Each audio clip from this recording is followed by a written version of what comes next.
All right, so the first thing you're going to do is you're going to tell us your name and you're going to spell both names. Okay. Go ahead. All right. My name is Senior Airman George Cantu, JORGECANTU.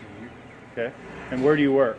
Tell us the whole list. I mean, as far as like the aerial port here that we actually work at, or do you want the LRS? However, like 189th, all that, so you 189th LRS and the aerial port. okay. And what is exactly your job? Parachute rigger. And what entails? What's a parachute rigger do?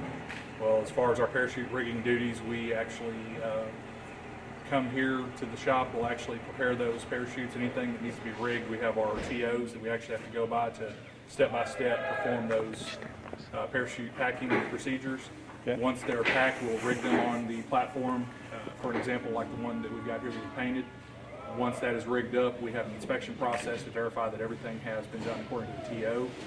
Once that's been accomplished, we'll actually load that on the equipment that we take out to the aircraft. We'll do our loading procedures. We'll do the training with the students for the portion with the load masters.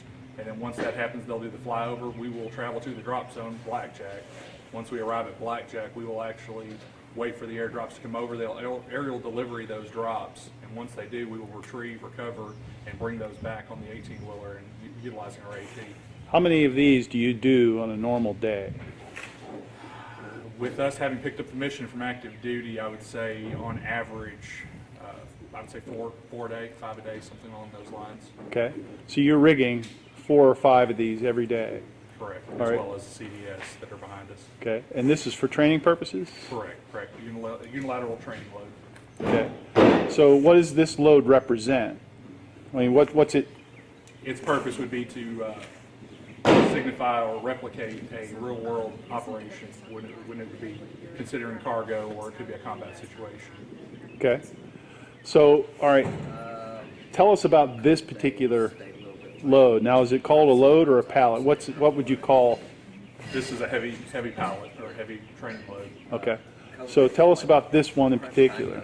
This particular design was brought up in regards to, we knew that Gary Sinise was going to be doing a visit to the base, and it was brought up and an idea was brought together to actually do a Forrest Gump palette, which would represent one of the movies and films that he was represented in.